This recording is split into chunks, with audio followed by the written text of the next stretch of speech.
We provide you the platform to turn your dreams into reality. Give wings to your aspirations with KR Mangalam University.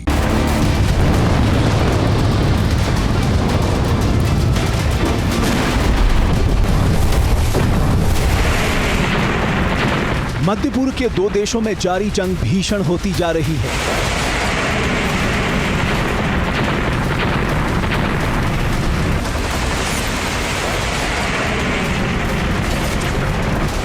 चार दिनों से Iran और Israel के बीच non-stop हमले जारी हैं।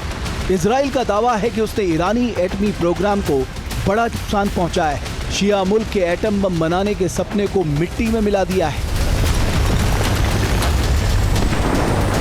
वह ईरान भी पलटवार कर रहा है।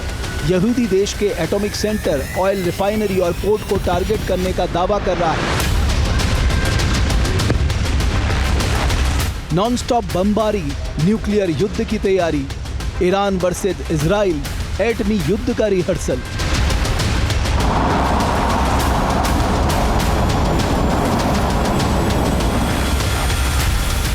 तेल अवीव पर ऑपरेशन 2 प्रॉमिस 3 को अंजाम देने के बाद ईरान के हौसले बुलंद हैं। ईरानी मिलिट्री जनरलों का दावा है कि इजराइल को उसकी हिमाकत की मुकम्मल सजा दी जा रही है। एक तरफ है शिया मुल्क ईरान, जिसकी एटमी तैयारी ने इजराइल समेत पूरे यूरोप और अमेरिका को बड़ी टेंशन दे दी है, तो वहीं दूसरी तरफ है इजराइल, जो ईरानी एटम बम को यहूदी देश के अस्तित्व से जोड़कर हमलावर है।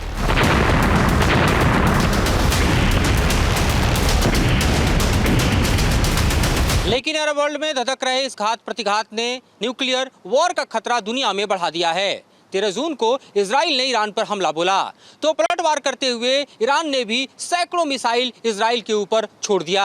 आखिरकार क्यों दोनों देशों के बीच अदावत के पुराने पन्ने खुले पड़े हैं और क्या रुख रहने वाला है रूस, चीन और अमेरिका का? क्या ये जंग महाविनाशक न्यूक्लियर वॉर की तरफ बढ़ रही है? इजराइल ने 13 जून को ईरान के खिलाफ ऑपरेशन राइजिंग लाइन शुरू किया था। ईरान पर 200 फाइटर जेट से हमला बोल दिया गया।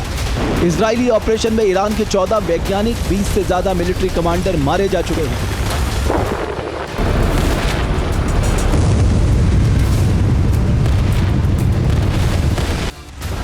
इजराइल ने जिन टारगेट को हिट किया है उससे साफ है कि उसका मकसद ईरान के एटमी प्रोग्राम को ऐसी चोट पहुंचाना है कि वो फिर अपने पैरों पर खड़ा ना हो सके। इजराइल ने हमले के बाद पहले फेज में ईरानी एटमी साइट्स को टारगेट किया और हमले के 48 घंटे बाद यहूदी देश ने अपना टारगेट बदलकर ईरान के ऑयल और गैस फील्ड पर हमले तेज कर दिए। ईरान के न्यूक्लियर प्रोग्राम के 4 महत्वपूर्ण केंद्र हैं इस्फहान, नतांज, बुशहर और फोर्दो। इस्फहान में न्यूक्लियर हथियारों के लिए यूरेनियम तैयार किया जाता है, तो वहीं फोर्दो में इसे 60% तक एनरिच किया जाता है, जबकि नतांज में इसको और ज़्यादा एनरिच करते हैं और इसके लिए 12,000 से ज़्यादा सेंट्रीफ्यूज का इस्तेमाल किया जाता है। दरअसल सेंट्रीफ्यूज के जरिए ही यूरेनियम को एनरिच करने का काम किया जाता है। और चौथा महत्वपूर्ण केंद्र इसका बुशहर है। इजराइल के हमले में ईरान के एटमी प्रोग्राम की रीढ़ टूट गई है। इस्फहान हो या फिर नतांज या बुशहर या इजरायली मिसाइलों का सबसे ताज़ा शिकार, ऑपरेशन राइजिंग लाइन के हमले में हर जगह भीषण तबाही हुई है।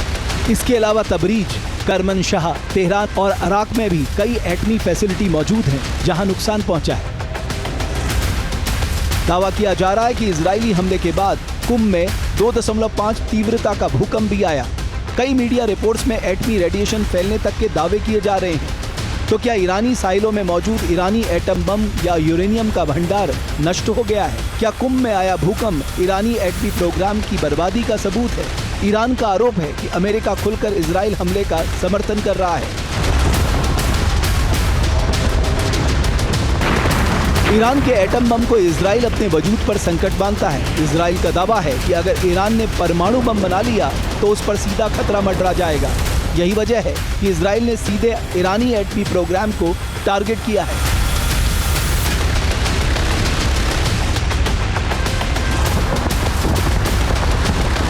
जहां भक्ति है हर शब्द में, कथाओं में छुपे हैं दिव्य रहस्य और ज्योतिष देता है जीवन को दिशा। धर्म से जुड़ी हर बातों को जानने के लिए हमारे चैनल स्तुति को सब्सक्राइब करें।